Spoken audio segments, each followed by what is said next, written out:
Wanita cantik ini dirasuki 7 iblis terkuat. Hah, kok bisa? Mungkin udah banyak banget dari kalian yang tahu. Ini tuh udah ada filmnya yang berjudul The Exorcism of Emily Rose. Wanita cantik ini bernama Anneliese Michel. Lahir pada tanggal 21 September tahun 1952. Dia tuh lahirnya di Jerman. Sejak kecil Michel ini tumbuh di keluarga Katolik yang religius banget. Dia tuh adalah anak yang baik dan periang. Bahkan dia tuh juga rajin banget ke gereja. Dia juga sering banget ngikutin misa.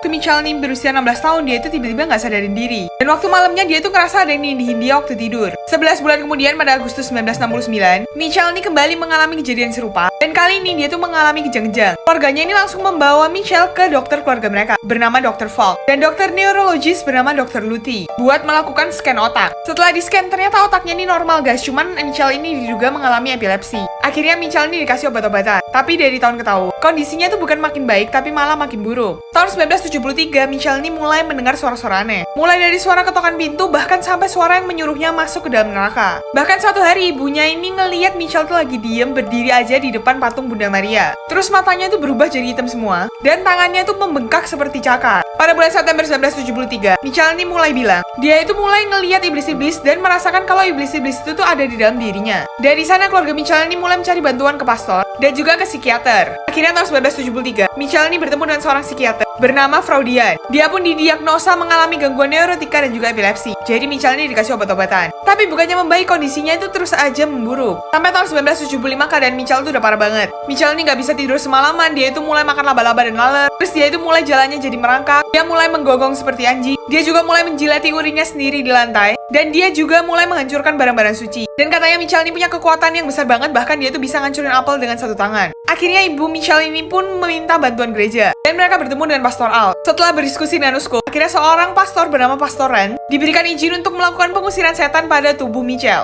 Pada 24 September 1975, pengusiran pertama itu dilakukan. Dan beberapa bagian itu juga direkam suaranya. Dan total ada 42 rekaman. Kalau kalian mau dengar rekamannya itu ada di YouTube guys. Dikatakan dari pengusiran setan tersebut, ada 6 iblis yang merasuki Michel. Di antaranya ada Lucifer, ada Cain, ada Judas Iscariot, ada Hitler, ada Nero, dan juga ada Fleshman. Terus anehnya Michel ini bisa menjelaskan hal-hal yang ia nggak ketahui sebelumnya. Pada Mei 1976, Michel ini katanya mulai suka membenturkan kepalanya ke tembok dan suka melukai dirinya sendiri. Bahkan keluarganya harus mengikat dia di ranjang. Tapi yang paling parah, Michel ini mulai menolak untuk makan. Katanya dia itu nggak dibolehin makan sama iblisnya. Dan selama 10 bulan, Michel ini telah mengalami 67 kali pengusiran setan. Dan pada 30 Juni 1976, ia melewati eksorsisme terakhirnya. Keesokan harinya pada tanggal 1 Juli 1976, di usianya yang ke-23 tahun, Michel ini meninggal karena dehidrasi dan juga malnutrisi. Setelah kematian Michel, orang tuanya dan 2 pastor tersebut dituduh telah melakukan kelalaian yang menyebabkan Michel ini terbunuh. Akhirnya 2 pastor tersebut diberikan hukuman 6 bulan dalam penjara. Dan orang tua Anneliese itu dibebaskan karena katanya udah cukup menderita. Gimana guys menurut kalian? Komen di bawah.